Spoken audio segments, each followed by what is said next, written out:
आज हम बात करेंगे एग्स हार्ट पेशेंट्स को खाने चाहिए या नहीं खाना चाहिए। एग योक के बारे में काफ़ी ज़्यादा कंट्रोवर्सी है। हमने प्रीवियसली इस बारे में एक वीडियो किया था जिसमें हमने काफ़ी पॉजिटिव्स और नेगेटिव्स बताए थे, लेकिन ज़्यादातर लोगों का यही था कि मैंने अपना कंसेंसस या मैंने अपना फैसला नहीं बताया था कि मेरी क्या रिकमेंडेशन है, एग्स खाना चाहिए या नहीं खाना चाहिए। इसलिए आज इस टॉपिक के शुरुआत में मैं सबसे पहले बोल देता हूँ कि मेरी इसमें रिकमेंडेशन ये है कि एग वाइट जितना ज़्यादा खाएं कोई दिक्कत नहीं है। इनफैक्ट ज़्यादा खाएं तो ज़्यादा अच्छा है, क्योंकि हार्ट पेशेंट्स को प्रोटीन्स की ज़रूरत होती है। जितना ज़्यादा प्रोटीन ले उतना ज़्यादा अच्छा है। एग योक एटलीस्ट मैं रिकमेंड नहीं करता हूँ कि हार्ट पेशेंट्स को लेना चाहिए, क्योंकि रिसेंट ईयर्स में एग्स के बारे में कंट्रोवर्सी बहुत ज़्यादा हुई है। लेकिन मॉरल ऑफ द स्टोरी या जितने ज़्यादा रिसर्चेस को भी आप देखोगे, फाइनल मेरा कंसेंसस एटलीस्ट ये है या मेरी रिकमेंडेशन एटलीस्ट ये है कि एग योक को आप ज़्यादा मात्रा में नहीं लीजिए। अगर लेना भी है तो हफ्ते में एक आध बार ले सकते हैं, मैक्सिमम महीने में 4 से 5 बार ले सकते हैं, उससे ज़्यादा नहीं लेना चाहिए। वो भी जितना कम ले ज़्यादा अच्छा है। 4 से 5 बार का ये मतलब नहीं है कि एक एक बार में आप 6 अंडे खा लें, वैसा नहीं करिए। क्योंकि नॉर्मल डाइटरी रिकमेंडेशन कोलेस्ट्रॉल का जो है वो 300 मिलीग्राम पर डे का रिकमेंडेशन है, और एक अंडे में ऑन एन एवरेज लगभग 186 मिलीग्राम या 180 से 200 मिलीग्राम कोलेस्ट्रॉल एक अंडे में रहता है। तो इस हिसाब से अगर देखा जाए तो कोलेस्ट्रॉल इंटेक आपका डेफिनेटली बढ़ेगा अगर आप अंडे ज़्यादा मात्रा में लेते हो। तो इसलिए एटलीस्ट मेरा रिकमेंडेशन ये कि ज़्यादा नहीं खाना चाहिए। जो इसका काउंटर आर्ग्यूमेंट है, वो काफ़ी लोग ये बोलते हैं कि जो एग का कोलेस्ट्रॉल है वो उतना ज़्यादा नुकसान नहीं करता। इसका रीज़न ये है कि एग का कोलेस्ट्रॉल जो है वो स्मॉल डेंस एलडीएल यानी जो पार्टिकल एलडीएल का ज़्यादा नुकसान करता है वो उतना ज़्यादा नहीं बढ़ाता, लार्ज एलडीएल को ज़्यादा बढ़ाता है, जो कि उतना ज़्यादा डेंजरस नहीं है। तो उस हिसाब से ज़्यादातर लोग ऐसा बोलते हैं कि आप अगर एग्स को खाते भी हो तो भी दिक्कत नहीं है। और एग्स में काफ़ी मात्रा में जो ओक पोर्शन है उसमें विटामिन डी होता है, कोलिन होता है, एक लूटीन करके प्रोटीन होता है। तो ये सारी चीज़ें जो है कंपेरेटिवली हेल्थ के लिए उतनी बुरी नहीं है। और बाकी प्रोटीन्स के साथ अगर आप इसको ले रहे हैं तो इतना बुरा नहीं है, डिस्पाइट द फैक्ट कि उसमें सैचुरेटेड फैट्स काफ़ी है, डिस्पाइट द फैक्ट कि उसमें कोलेस्ट्रॉल कंटेंट काफ़ी है। लेकिन उसके बावजूद भी वो लोग का ऐसा कहना है कि ये हेल्थ के लिए उतना बुरा नहीं है। ये ज़्यादातर लोग का काउंटर आर्ग्यूमेंट है। और दूसरा ये भी है कि आजकल काफ़ी सालों से ये डिस्कशन चल रहा है कि डाइटरी कोलेस्ट्रॉल का ब्लड कोलेस्ट्रॉल लेवल से कितना कोरिलेशन है या ब्लॉकेजेस होने से कितना कोरिलेशन है। देखिए, आपको ये जानना और मानना पड़ेगा, समझना पड़ेगा कि डाइटरी कोलेस्ट्रॉल आपके ब्लड कोलेस्ट्रॉल लेवल्स को 15-20% ही अफेक्ट करता है। ऐसा नहीं है कि अगर आप कोलेस्ट्रॉल खाना बिल्कुल बंद कर देंगे तो आपका blood cholesterol level perfectly normal हो जाएगा, ऐसा नहीं है। अगर आप ब्लड कोलेस्ट्रॉल लेवल को नॉर्मल करना चाहते हैं तो लिवर में कोलेस्ट्रॉल 70% बनता है, वो अगर आप कोलेस्ट्रॉल डाइट में 0 भी कर देंगे तो भी बनता ही रहेगा। हाँ, थोड़ा सा कम जरूर हो जाएगा, यानी मान लीजिए अगर 20% का रिडक्शन आप बात कर रहे हैं तो एलडीएल आपका अगर 200 है तो 160 पे आप ला सकते हैं। लेकिन आप उसको 200 से 100 पे ले आएंगे या 200 से 0 पे ले आएंगे, सिर्फ डाइटरी कोलेस्ट्रॉल को बंद कर देंगे। या कुछ लोग का आर्ग्यूमेंट ये होता है कि भाई हम सिर्फ प्लांट बेस्ड कोलेस्ट्रॉल खाएंगे, तो प्लांट बेस्ड कोलेस्ट्रॉल में क्योंकि कोलेस्ट्रॉल नहीं होता, सिर्फ प्लांट स्टेरॉल्स होते हैं, तो हमारा वजन बिल्कुल नहीं बढ़ेगा। जितना भी ज़्यादा प्लांट बेस्ड ऑयल को अगर हम खाएंगे तो कोलेस्ट्रॉल नहीं बढ़ेगा। ऐसा बिल्कुल नहीं, क्योंकि प्लांट बेस्ड कोलेस्ट्रॉल में भी फैटी एसिड्स रहता है, कार्बोहाइड्रेट रहता है, और बॉडी के अंदर जाके ये कोलेस्ट्रॉल बनाता है। अगर ऐसा सही होता तो हर वेजिटेरियन आदमी को डिस्लिपिडीमिया कभी होता ही नहीं। वेजिटेरियन आदमी का सबका ही कोलेस्ट्रॉल नॉर्मल होता है, क्योंकि वो प्लांट कोलेस्ट्रॉल खाई, वो प्लांट स्टेरॉल्स खा रहे और एनिमल कोलेस्ट्रॉल्स खा ही नहीं रहे, तो डेफिनेटली उनको कोलेस्ट्रॉल का प्रॉब्लम कभी नहीं होना चाहिए। पर ऐसा नहीं होता। वेजिटेरियंस में भी डिस्लिपिडीमिया उतना ही होता है लगभग जितना नॉन वेजिटेरियंस में होता है।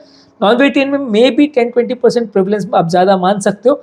लेकिन ऐसा नहीं है कि हार्ट प्रॉब्लम्स सिर्फ वेजिटेरियंस मतलब सिर्फ नॉन वेजिटेरियंस को ही होती है, वेजिटेरियंस को नहीं होती, ऐसा नहीं है। अगर डाइटरी कोलेस्ट्रॉल का ही सारा फर्क पड़ने वाला होता तो ज़रूर ऐसा देखा जा सकता था। अंडे के बारे में वापस आते हैं। अंडे का जहाँ तक रिकमेंडेशन है, एग का जहाँ तक रिकमेंडेशन है, क्योंकि इसमें कोलेस्ट्रॉल कंटेंट काफ़ी ज़्यादा है, तो अगर आप ऑलरेडी हार्ट के पेशेंट है, ऑलरेडी आपको एलडीएल कम रखने का रिकमेंडेशन है, ऑलरेडी अगर आप स्टैटिन्स ले रहे हैं, कोलेस्ट्रॉल को कम करने की मेडिसिन ले रहे हैं, तो ज़्यादातर आपके लिए अच्छा यही है कि आप बहुत ज़्यादा एग वाइट को ही प्रेफरेंस दे। येलो पोर्शन यानी जो पीला पदार्थ है अंडे का उसको ज़्यादा ना ले, क्योंकि कंपेरेटिवली इसके कोलेस्ट्रॉल को पचाने में बॉडी को बहुत ज़्यादा टाइम लगेगा। अगर आप डेली का एक अंडा भी अगर खा रहे हो तो आपको कोलेस्ट्रॉल लेवल्स बढ़ जाने का काफ़ी ज़्यादा चांसेस है। तो इसलिए आप क्योंकि ऑब्वियसली उस अंडे के साथ आप बाकी कोलेस्ट्रॉल लेवल को जीरो तो नहीं कर दे रहे। अगर मैक्सिमम डाइटरी रिकमेंडेशन 300 मिलीग्राम का और एक अंडे में अगर 200 हो गया तो बाकी कोई भी चीज़ अगर आप एक्स्ट्रा ले रहे हो, कोई भी और एनिमल बेस्ड फूड ले रहे हो, कोई भी और ट्राइग्लिसराइड ले रहे हो, कोई भी और तरीके का फूड पदार्थ ले रहे हो, तो वो आपका 100 मिलीग्राम का जो एक्स्ट्रा बफर है वो एक्सीड हो जाएगा। और अगर आपने 2 अंडे एक दिन में ले लिया तो वो अपने आप अंडे से एक्सीड हो जाएगा। तो इसलिए मेरा रिकमेंडेशन एटलीस्ट ये है कि आप येलो पोर्शन को as far as possible avoid करिए। बहुत ज़्यादा फायदा नहीं होगा, थोड़ा विटामिन डी, थोड़ा सा कोलिन, ल्यूटीन और इस तरह के पदार्थ आपको मिल जाएंगे।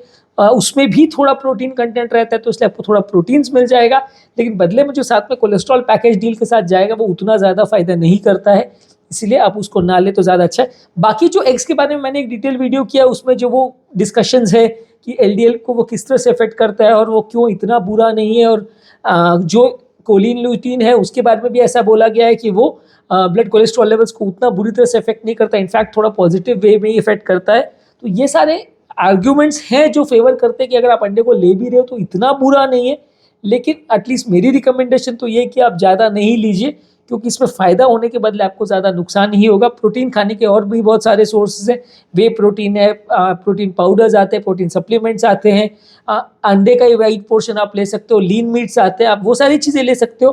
प्लांट प्रोटीन्स तो है ही है, प्लांट प्रोटीन्स कंपेरेटिवली आपको कोलेस्ट्रॉल कंटेंट उतना नहीं देगा। सारी दालें हैं, अंकुरित चीज़ें, स्प्राउट्स है, ये सब चीज़ों को मिक्स करके अगर आप खा रहे हैं तो ऑब्वियसली प्लांट प्रोटीन्स में सबसे बड़ा प्रॉब्लम ये होता है कि कंप्लीट प्रोटीन नहीं होता, तो इसमें एसेंशियल अमीनो एसिड्स एक आध कोई हमेशा कम रहता है, तो जिसकी वजह से बॉडी में अगर आप सिर्फ वही प्रोटीन को खाओगे तो अमीनो एसिड्स की डेफिशिएंसी हो जाएगी और प्रॉपर स्ट्रक्चरल प्रोटीन नहीं बन पाएगा। तो प्लांट प्रोटीन में हमेशा रूल ये रहता है कि कभी सोयाबीन खाइए, कभी दाल खाइए, कभी स्प्राउट्स खाइए, या सबको मिक्स करके डेली खाइए, 4-5 तरह के प्रोटीन्स को आप एक साथ खाइए, तो आपको टोटल अमीनो एसिड्स का कोई भी डिफिशियंसी नहीं होगा और ओवरऑल आपका बॉडी में प्रोटीन फॉर्मेशन नॉर्मली हो पाएगा। तो इसलिए ये सारी चीज़ों को आप सप्लीमेंट ले सकते हैं, पर एज फार एज अगर एग की ही अगर हम आइसोलेटेड बात करें तो बहुत अच्छा नहीं है, बहुत हेल्दी नहीं है, और एटलीस्ट हार्ट पेशेंट्स के लिए तो हेल्दी नहीं है। हाँ, अगर कोई पेशेंट हार्ट पेशेंट नहीं है, सिर्फ उसको वजन का प्रॉब्लम है, या सिर्फ उसको जिम के लिए उसको बॉडी वेट पुट ऑन करना है, एक्सरसाइज से उसको बॉडी बिल्डिंग करनी है, तो वैसा आदमी खा सकता है। जिसको कोलेस्ट्रॉल का बिल्कुल प्रॉब्लम नहीं है वैसा आदमी खा सकता है, लेकिन फिर भी ये बहुत हेल्दी प्रोडक्ट नहीं है, क्योंकि बहुत ज़्यादा अगर आप जिम में बॉडी बढ़ाने के लिए अगर इसको खाना चालू कर देते हैं तो कोलेस्ट्रॉल लेवल्स इतना ज़्यादा कई बार बढ़ जाता है कि आपकी स्किन में रैशेज होना चालू भी हो जाता है। कई बार कोलेस्ट्रॉल लेवल इतना ज़्यादा शूटअप हो जाता है कि उसको मैनेज करना भी मुश्किल हो जाता है बॉडी के लिए। तो इसलिए इवन जिम जाने वाले लोगों को या नॉन हार्ट पेशेंट्स वालों के लिए भी अगर वो तब भी अगर एग्स ले रहे तो बहुत ज़्यादा मात्रा में येलो पोर्शन को ना लें, क्योंकि वो फ़ायदा होने के बदले नुकसान ही करेगा।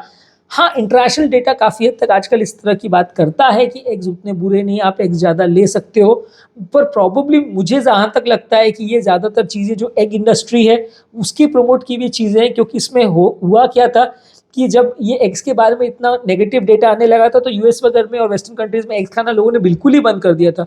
तो एग इंडस्ट्री ने और एग से बने हुए प्रोडक्ट्स की इंडस्ट्रीज़ ने काफ़ी उसको इस तरह की स्टडीज़ को लाने का प्रयास किया, या काफ़ी इस तरह के रिसर्चर्स को फंड किया जिसमें इस तरह का डेटा लाने की कोशिश किया गया कि अंडे से एक्चुअल में उतना नुकसान नहीं है, फ़ायदा है, और आपको हार्ट अटैक्स आने का चांस अंडे से नहीं बढ़ता है। तो उन्होंने इस तरह की चीज़ों को लाने का कोशिश किया, पर ऑब्वियसली हमें उसे कोई लेना देना नहीं है, हम तो ऑब्वियसली एग इंडस्ट्री को कोई सपोर्ट करने को बैठे नहीं है। तो इसलिए हम तो यही रिकमेंड करेंगे कि हमारे हार्ट पेशेंट्स को कम से कम लेना चाहिए अगर उनको अपनी भलाई चाहिए तो, क्योंकि कोई भी चीज़ों के कंट्रोवर्सी में फंस के हमें क्या फ़ायदा मिलेगा। जो चीज़ क्लियर है, नॉन कॉन्ट्रोवर्शियल है, वो लेना हमारे लिए ज़्यादा अच्छा है। हम कंट्रोवर्शियल चीज़ में फंसे कि कोई बोल रहा है अच्छा है, कोई बोल रहा है बुरा है, उसमें हम फंसे और बाद में जो हमारे हेल्थ के लिए वो हैज़ार्ड बन जाए, हमारी हेल्थ के लिए बुरा करे, तो अच्छा नहीं है। आप वो चीज़ों में प्रोटीन्स को लीजिए या वो फॉर्म्स ऑफ प्रोटीन्स को लीजिए जिसके बारे में कोई कंट्रोवर्सी नहीं है, जिसमें हर आदमी कहता है कि हाँ वे प्रोटीन अच्छा है, कि प्लांट प्रोटीन अच्छा है, कि लीन मीट्स अच्छे हैं, वही तरह, या फिशेज अच्छे हैं, वही तरह के प्रोटीन्स को लीजिए जो ज़्यादा हेल्दी है विदाउट द एडेड कोलेस्ट्रॉल। तो आज के टॉपिक में एग से रिलेटेड जो कंट्रोवर्सी मैंने लास्ट टाइम एड्रेस नहीं की थी उसको बारे में मैंने बात की। यदि इस टॉपिक को संबंधित अब भी कोई कमेंट्स, क्वेरी, सजेशन है या कोई और टॉपिक्स पर आप चाहते हो वीडियोस बनाए तो नीचे कमेंट सेक्शन में उनके बारे में बताइए, हम उन्हें कवर करने का प्रयास करेंगे। अंत में मैं डॉक्टर नवीन अग्रवाल तहे दिल से आपका शुक्रिया अदा करूँगा कि आपने इस टॉपिक को एंड तक देखा। जो लोग हमारे चैनल पर नए हैं उन्हें रिक्वेस्ट करूँगा कि चैनल को सब्सक्राइब करें। ऐसा करने से चैनल को कंटिन्यू करने के लिए हमें मोटिवेशन और इंस्पिरेशन मिलती है, और जब भी हम कोई नया कंटेंट अपलोड करते हैं तो उसका नोटिफिकेशन आपको मिल जाता है। जब भी हम कोई यूट्यूब लाइव सेशन भी करते हैं तो आपको नोटिफिकेशन तुरंत मिल जाता है। जो लोग हमारे चैनल पे बहुत सारे कंटेंट्स में ढूंढने में जिनको दिक्कत होती है कि भाई हमारे मतलब का टॉपिक कहाँ है, तो बहुत सारे प्लेलिस्ट बने हुए हैं, इनका लिंक मैं डिस्क्रिप्शन बॉक्स और कमेंट सेक्शन में छोड़ देना, आप उसे देख सकते हैं, उसका बेनिफिट ले सकते हैं। प्लेलिस्ट पे जाके आप क्लिक करेंगे तो आपको आपके मतलब के टॉपिक्स मिल जाएंगे बिना ज़्यादा ढूंढे। और रेगुलर बेस पे हम यूट्यूब शॉर्ट्स पे अपलोड कर रहे हैं जिसमें सारे टॉपिक्स का 1 मिनट ब्रीफ समरी हम आपको देते हैं। ये समरी को आप देखेंगे तो आपको बिना ज़्यादा टाइम वेस्ट के इंपॉर्टेंट रेलेवेंट इन्फॉर्मेशन मिल जाएगी। ये सारे यूट्यूब शॉर्ट्स को हम रेगुलर बेस पे फेसबुक और इंस्टाग्राम पे भी अपलोड कर सकते हैं, तो आप वहाँ पे भी हमें फॉलो कर सकते हैं।